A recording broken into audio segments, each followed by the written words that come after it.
Bismillahirrahmanirrahim. Assalamualaikum warahmatullahi wabarakatuh. Perkenalkan, saya Azralia Sakinah dari Pendidikan Guru Sekolah Dasar dengan NIM 20210810200017, kelompok 7 KKN PLP Fakultas Ilmu Pendidikan Universitas Muhammadiyah Jakarta. Di sini saya akan memaparkan hasil dari artikel saya yang berjudul Pengaruh Penggunaan Media Pembelajaran Papan Pintar terhadap Pemahaman Konsep Siswa Kelas 2 pada Pelajaran Matematika di SDN Bina Baru 03.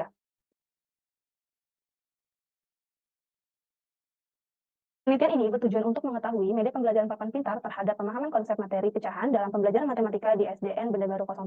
Metode penelitian yang digunakan adalah kuantitatif dengan desain pretest dan post-test. Sampel yang digunakan terdiri dari 74 siswa yang ada di kelas 2 SDN Benda Baru 03. Instrumen yang digunakan adalah tes pemahaman konsep matematika materi pecahan sebanyak 15 soal yang diberikan sebelum dan sesudah penerapan media pembelajaran papan pintar. Hasil penelitian menunjukkan bahwa terdapat peningkatan dalam pemahaman konsep matematika materi pecahan setelah menggunakan media pembelajaran papan pintar. Peningkatan ini ditunjukkan oleh nilai rata-rata post-test yang lebih tinggi dibandingkan dengan nilai rata-rata pretest. Kesimpulan penelitian ini adalah penggunaan media pembelajaran papan pintar terbukti efektif dalam meningkatkan pemahaman konsep matematika materi pecahan pada siswa kelas 2 SDN Benda Baru 03. Pendidikan. Pendidikan menurut Undang-Undang Nomor 20 Tahun 2003 adalah usaha sadar dan terencana untuk mewujudkan suasana belajar dan proses pembelajaran agar peserta didik secara aktif mengembangkan potensi dirinya untuk memiliki kekuatan spiritual agama, pengendalian diri, kepribadian, kecerdasan, akhlak mulia, serta keterampilan yang diperlukan dirinya, masyarakat, bangsa, dan negara. Lalu ada media pembelajaran papan pintar, yaitu media pembelajaran yang berjenis alat permainan edukatif atau AP yang berbentuk papan dan terbuat dari kardus bekas yang kemudian dihias sebagai berbagai angka-angka pecahan. Media yang dibuat mengacu pada pembelajaran matematika kelas 2 SD, materi pecahan dengan menggunakan media pembelajaran papan pintar akan membuat siswa lebih terlibat dan berpartisipasi aktif dalam proses pembelajaran, mendukung metode pembelajaran kolaboratif. Lalu ada pemahaman konsep. Pemahaman konsep salah satu hal yang penting dalam pembelajaran matematika. Ketika siswa sudah mengerti konsep matematika, maka siswa tersebut akan dengan mudah menyelesaikan masalah dalam pelajaran matematika. Pemahaman konsep membuat siswa lebih mudah dalam menyelesaikan permasalahan karena siswa akan mampu mengaitkan serta memecahkan masalah. Metode penelitian.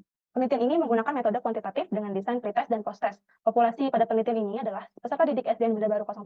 Sampel yang digunakan yaitu seluruh peserta didik kelas 2B dan kelas 2C yang masing-masing berjumlah 37 siswa.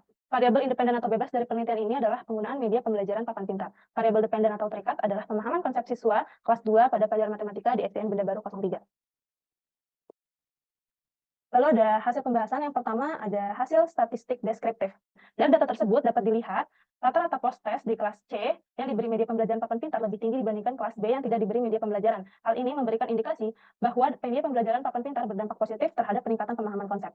Lalu yang kedua ada uji normalitas. Berdasarkan hasil uji normalitas dengan menggunakan Excel, dapat diketahui nilai signifikansi untuk semua data baik pada uji Kolmogorov-Smirnov maupun uji Shapiro-Wilk lebih besar daripada 0,05. Maka dapat disimpulkan bahwa data penelitian terdistribusi normal. Lalu ada uji homogenitas. Dalam tabel, hasil uji homogenitas variabel penelitian diketahui nilai F hitung pretest 0,051 dengan nilai 0,804, sedangkan F hitung post-test 1,724 dengan signifikan 0,228. Dari hasil perhitungan harga, signifikan pretest ataupun post-test lebih besar dari 0,05. Maka dapat disimpulkan bahwa data dalam penelitian ini memiliki varians yang homogen. Lalu yang terakhir ada uji hipotesis. Berdasarkan tabel ini, dapat dilihat rata-rata pretest kelas eksperimen sebesar 3,369 dan nilai rata-rata post-test sebesar 86,31 sehingga mengalami peningkatan sebesar 52,62. Lalu yang kedua ada tabel kelas kontrol. Berdasarkan tabel ini dapat dilihat rata-rata nilai pretest kelas kontrol sebesar 3,33 dan rata-rata nilai post-test sebesar 57,50 sehingga mengalami peningkatan sebesar 24,17. Kesimpulannya, aktivitas belajar siswa yang diajarkan dengan menggunakan media papan pintar pembelajaran lebih baik dibandingkan dengan kelas yang diajarkan tidak menggunakan media pembelajaran papan pintar. Hal ini dapat dilihat dari hasil presentase rata-rata dari kedua kelas, yaitu kelas eksperimen sebesar 86,31%, sedangkan pada kelas kontrol diperoleh presentase sebesar 57,50%. Sekian penjelasan dari saya, kurang lebihnya mohon maaf. Wassalamualaikum warahmatullahi wabarakatuh.